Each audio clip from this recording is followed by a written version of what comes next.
The left could do with learning a lot of lessons from the Black Panther Party. I think about a story that happened to me a couple of years ago where I was in Peterborough that was facing increased votes from the UKIP. Weirdly, I ended up on the same table as this UKIP councillor, and I thought, right now, I'm going to ask this guy how he's getting the trajectory that he's getting. And he basically said to me what he does, talks to young people. A lot of the sort of young white men there are worried about work, they don't have jobs, they have no skills to get interviews and all that sort of thing. That's what he was doing with them. He was literally buying these young men suits so they can go and get jobs, and that's how they were recruiting people. These are sort of tactics that the far right are sort of using to engage with the young people because they're addressing their material circumstances and what it is that they need in their own lives, and then they are bringing in their politics in there. And the Black Panther Party were doing something quite similar with their breakfast programmes, engaging with the community, opening up a conversation about why it is that there needs to be a breakfast programme. And I think that's something that us on the left have actually really kind of lost sight of. We've kind of got very much wrapped up in sort of how we're presented in the media, what the press is saying about us, what the BBC is saying about us. These things are kind of irrelevant.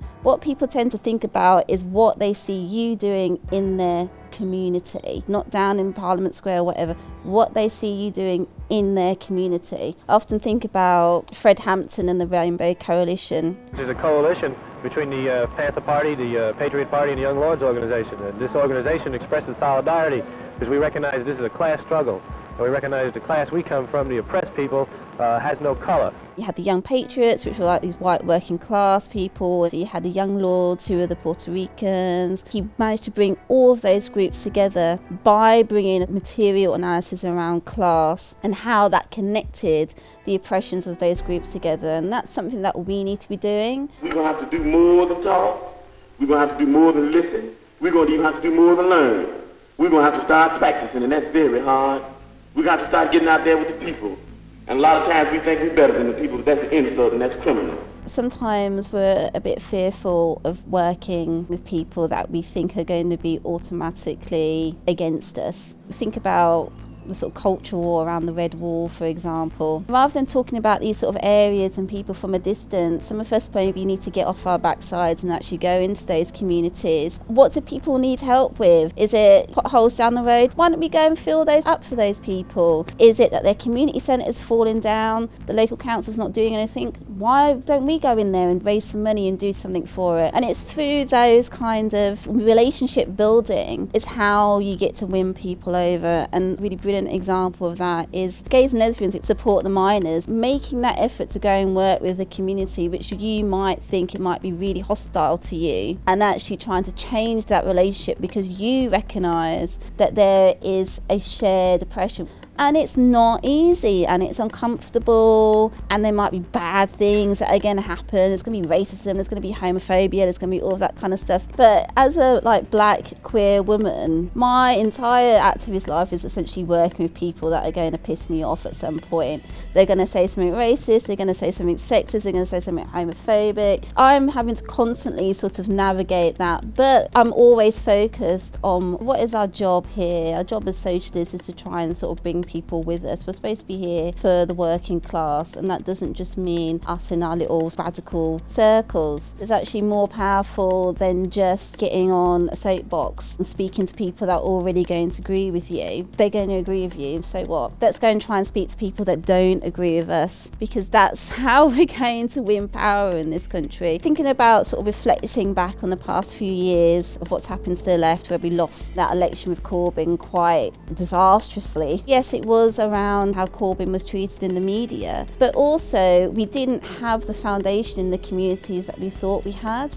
And this is a result of, 30, 40 years of trade unions being decimated in local communities, the Labour Party not being connected to the community. We need to sort of try and sort of regain some of the organisations and the structures that we had at a sort of grassroots level that people felt defended their needs. And we have got a history of this, so it's not a brand new thing. The Grunwick strike, for example, Chardine Desai, small, tiny, which was like 4-foot Pakistani woman leading a strike of migrant women workers, and then Arthur Scargill coming down with buses full of North Yorkshire miners down to join him on a mass picket that had like 20,000 people. I think the working class is responding the only way it knows how.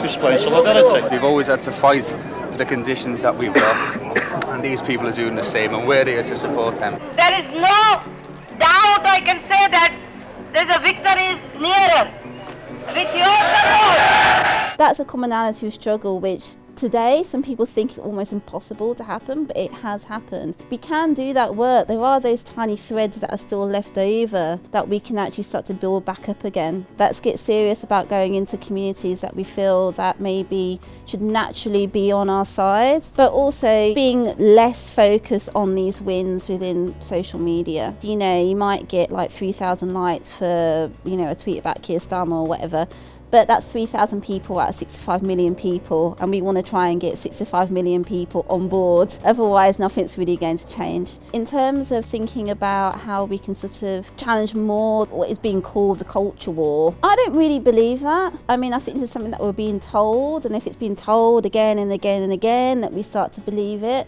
We need to actually look at what's happening on our streets. You know, we see all kinds of people interacting with each other. This notion that white working class people are racist, this is a fantasy of the white middle class, and it's really annoying because anyone who's sort of grown up in a working class community knows that most of the people that are actually interacting with people of colour are the white working class. Let's talk about that. A lot of us are from like multiracial families. A lot of us grew up in council estates with white, Asian, Somali, black families. This is what the working class looks like. So we need to push back against this narrative and stop the upper classes and all the posh people who run the newspapers. The Daily Mail's run by billionaires. They know nothing about white working class lives. Let's work on our own media. Let's create an alternative narrative to that. That is actually more realistic about what Britain actually looks like, not what they're being told. It's really important for us to support our left-wing media outlets. And so make sure you support Double Down News by donating to the Patreon, signing up, and that's push back and create our own news. Join the future of journalism, join Double Down News on Patreon.